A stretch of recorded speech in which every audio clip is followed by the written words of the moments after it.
People's participation যেটা, সেটা যদি না থাকে কোনো সংস্কারই আপনার সাস্টেইনেবল হবে না। রাজনীতি দিয়ে মোকাবেলা করতে হয়, মানে তার রাজনীতির মধ্যে দিয়ে যেতে হয়। আর রাজনীতির চর্চাটা দরকার, গণতন্ত্রের চর্চাটা দরকার। ওই জন্যই সুস্থ রাজনীতি তৈরি হয়। আপনার even in China regimental society, ওরা সবাই রাজনীতি করতে পারে না, কথা বলতে পারে না, ঠিক না?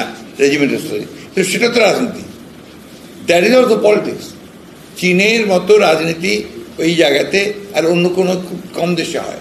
এভরিথিং তাদের চর্চা হয়, তাদের পার্টিকে ট্রেনিং করা হয়, তাদের আপনার একাডেমি আছে, তাদের বিভিন্ন সেন্টার আছে। অর্থাৎ পলিটিক্স ছাড়া state itself is a political entity. তো এখানে তো আপনার রাজনীতি থাকবেই, ওতে বিভিন্ন ধরনের রাজনীতি থাকবে। এটাকে অ্যাকসেপ্ট করবে। এই রাজনীতিকরণ কোনো অ্যান্সার না। আপনার ঢাকা বিশ্ববিদ্যালয়ে ছাত্র রাজনীতি কয় মাসের জন্য বন্ধ করেছে, অনির্দিষ্টকালের জন্য। এটাকে আমি পুরোপুরি মনে করি এটা একটা খারাপ পদক্ষেপ। কারণ মাথা ব্যথার জন্য মাথা কেটে ফেলে দিতে হবে, এটা কোনো অ্যান্সার নয়। ট্রাই টু সর্ট আউট, যখন কোথায় সমস্যাটা কী হচ্ছে সেটাকে আমরা সমাধান করার চেষ্টা করি। রাজনৈতিক যে ছাত্র সংগঠনগুলো আছে তাদের সঙ্গে আলোচনা করে তাদেরকে এটা আমি একমত, রাজনৈতিক দলের লেজুর বৃত্তি করা যাবে না, করা উচিত না। এটাকে আপনার দূরে করার জন্য কী ব্যবস্থা নেওয়া যেতে পারে, কীভাবে কাজ করতে পারে, এটা ছাত্রদের সঙ্গে কথা বলে এই ব্যবস্থাটা হবে।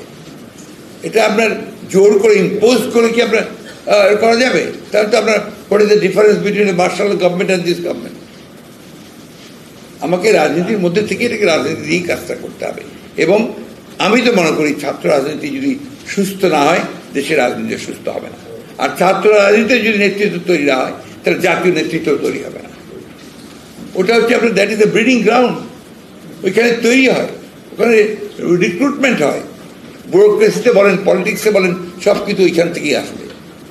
এবং আমাদের ছেলেপেলেরা যে আপনার রাজনীতি বিমুখ হয়ে গিয়েছিল, তার কারণ হচ্ছে যে আপনার ছাত্র রাজনীতি চলে গিয়েছিল শিক্ষা প্রতিষ্ঠানগুলো থেকে। এখন আবার তারা আসতে শুরু করেছে। এইসব যদি আমরা বন্ধ করে দিই, তাহলে কারা লাভবান হবে?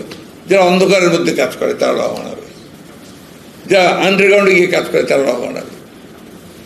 এটাকে ওপেন রাখতে হবে এবং রাজনীতিকে ওইভাবে মোটিভেট করতে হবে যেন ভালো রাজনীতি হয়, সুস্থ রাজনীতি হয়।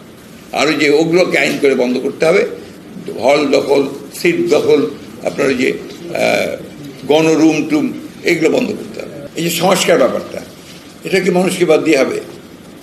সংস্কার তো করবেন মানুষের, দেশের প্রতিষ্ঠানগুলো, তাই না?